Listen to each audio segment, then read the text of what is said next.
மாவட்டத்தில் அமைந்துள்ள திருவேற்காடு தேவி கருமாரியம்மன் கோவிலில் பக்தர்களுக்காக வைக்கப்பட்டிருந்த குடிநீர் மிஷினில் அட்டைப்பூச்சி மற்றும் பள்ளி இருப்பதை கண்ட பக்தர் அதனை வீடியோவாக பதிவிட்டுள்ளார். அதிக பக்தர்கள் வரக்கூடிய இக்கோயிலில் குடிநீர் மிஷினில் பள்ளி மற்றும் அட்டைப்பூச்சி இருந்தது பக்தர்களிடையே அதிர்ச்சியை ஏற்படுத்தியுள்ளது.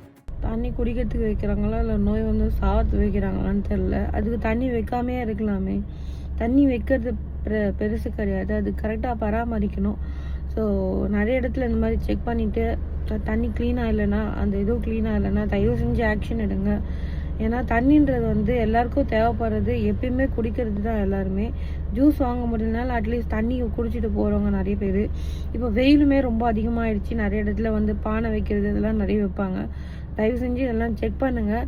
ஏன்னா செக் பண்ணிங்க அப்படின்னா கொஞ்சம் க்ளீன் பண்ணி நீட்டாக வைக்கிறதுக்கு நிறைய வாய்ப்பு இருக்குது.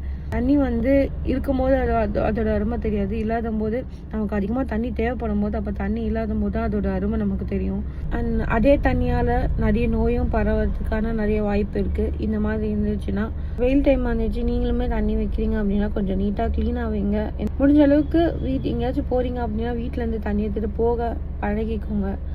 ஏன்னா சில பேர் சோம்பேறித்தனம் பட்டுன்னு அதெல்லாம் க்ளீன் பண்ணாமல் அப்படியே வைப்பாங்க, நமக்கு தெரியாது, அப்படியே குடிப்போம். அந்த கோயிலில் இருக்கிறத எத்தனை குழந்தைங்க குடிச்சிருப்பாங்க, எத்தனை வயசானவங்க குடிச்சிருப்பாங்க, எத்தனை பேர் குடிச்சிருப்பாங்க. அதை அவங்களுக்குலாம் ஏதாவது நோய் வந்துச்சுன்னா நமக்கு இதால் தான் வந்துச்சுன்னு தெரியுமா? வைக்கிறத கொஞ்சம் நீட்டாக வைங்க, இல்லைன்னா வைக்கவே வைக்காதீங்க. அவங்கவுங்க தண்ணி எடுத்துகிட்டு வந்து போகிறாங்க, அதை விட்டு வைக்கிறது இவ்வளோ கேவலமாக வைக்கிறீங்க.